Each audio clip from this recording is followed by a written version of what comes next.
tinc un parell de preguntes i de pregs en un parell de registres d'entrada. Ho faig en pregs i preguntes o ho faig ara? El que tu me digues. Jo crec que pots fer-les ara perfectament. Sí? Joano, sí. Pues, a veure, n'hi ha un registre d'entrada, el 4422, que és de 7 Arquitectura més Enginyeria, que és el document d'inici d'avaluació ambiental i la tercera modificació puntual del terciari, del T1, el terciari que n'hi ha davant de la gasolinera de Los Arcos, de 270.000 metres quadrats. Sembla que és una modificació important, de lo que seria una modificació puntual important, de lo que allí n'hi havia previst, i sí que ens agradaria, per banda de compromís, i jo crec que estaria bé per banda de tota la corporació, una reunió en urbanisme on les tècniques d'urbanisme s'explicaven un poc en què costa aquesta modificació, que veig una reducció important de les zones d'aparcament i després que com va el projecte, actualment com està aquest projecte, i que ens diguen un poc els pros i els contres que elles veuen a aquest projecte. Això com a pre. Sí. Després, n'hi ha un registre d'eixida, el 2086 i altres 6 registres d'eixida més, que parlen de l'assegurança de danys de l'Ajuntament de Bétera. En aquest registre d'eixida s'indica que volen que es contracte l'assegurança de danys.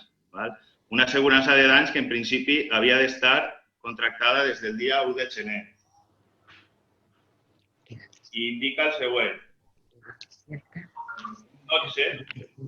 Diu, dado que la adjudicación del presente contrato se considera necesaria para la protección del interés general, por cuanto el ayuntamiento se encuentra sin cobertura del seguro de daños en bienes municipales desde 1 de enero del 2020, con el consiguiente riesgo para las arcas municipales en caso de siniestro.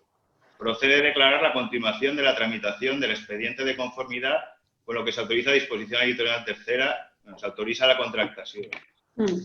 Parlem que és un registre d'eixida d'abril, de finals d'abril. I la nostra pregunta és,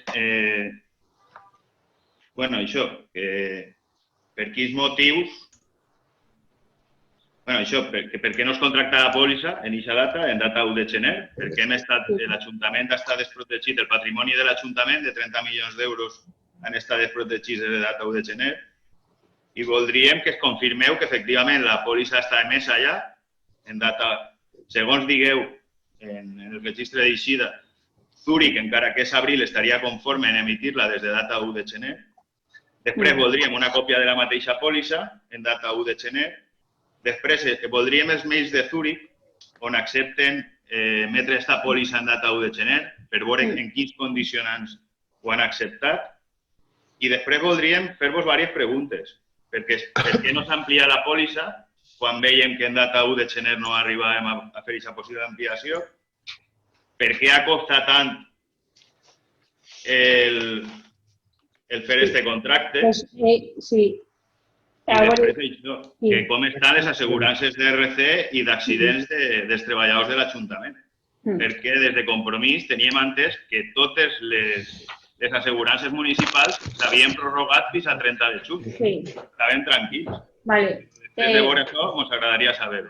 Sí, com és unes preguntes extensives, crec que no t'hauria d'haver donat el torn de la paraula i esperar al torn de preguntes. Però no obstant, perquè són preguntes molt específiques de registres d'entrada com d'eixida. Jo sé que la vostra regidora Cristina Alemany ha estat avui en el Departament d'Urbanisme i sé que al primer registre, el 4422, sé que Imma ha estat parlant amb ella. Per favor, li vaig a cedir la paraula a Eva per a que us expliqui que sí, que no hi ha cap problema en fer una reunió amb tots els membres de la corporació.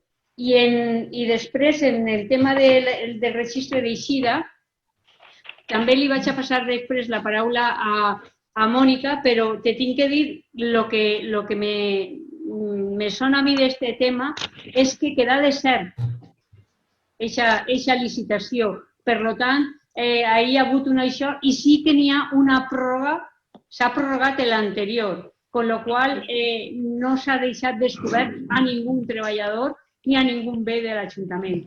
Per no obstant, vaig a passar-li la paraula a Eva i a Mònica a continuació. I si elles ho creuen oportú, pues te contestaran per escrit. Molt bé. Joano, con respecto a la pregunta que hace referencia al expediente de urbanismo del T1, yo también estaba, bueno, te has adelantado porque es cierto que quería hacer una reunión con toda la corporación para explicar el tema. No se ha iniciado todavía absolutamente nada, pero sí que veía conveniente el explicar el tema con los técnicos municipales. Entonces, si te parece, concretamos una fecha y ya lo hago extensivo al resto de la corporación y explicamos el tema del T1. Perfecto, Eva. Gracias. ¿Vale? Mónica, con respecto a lo que planteas del seguro de daños, efectivamente se quedó desierto y hubo una prórroga del seguro anterior, que si no recuerdo mal, creo que era con una cobertura de la Caixa. Esto, de todas formas, lo tendría que comprobar. En cualquier caso, como lo que me pides es muy detallado, si te parece, te daré traslado por escrito, ¿vale? Y lo vemos todo. Vale. Pero en ningún momento nos hemos quedado sin cobertura. Sí que te agradecería, ¿me podrías pasar por escrito todo el detalle de lo que quieres? Claro, sí. Cap problema, Vale. Mónica. Sí. Vale, perfecto. Pues me lo pasas y lo vemos. Però dir-vos que en este cas no es queda de ser. El que es queda de ser sigue el de responsabilitat civil. Se queda de ser perquè no venien exclusions. Però en este cas no se queda de ser, guanya Zúrich i Zúrich presenta l'aval el dia 2 de gener, ja el presenta tard. En principi el tenia que haver presentat com a molt tard el 31 de desembre. Però és que després és l'Ajuntament el que demora la contractació fins a pràcticament maig. Vale, pues déjame que lo vea y te lo digo con exactitud, ¿vale? Pase por escrito. Vale, perfecto. Muy bien, gracias a ti. Okay.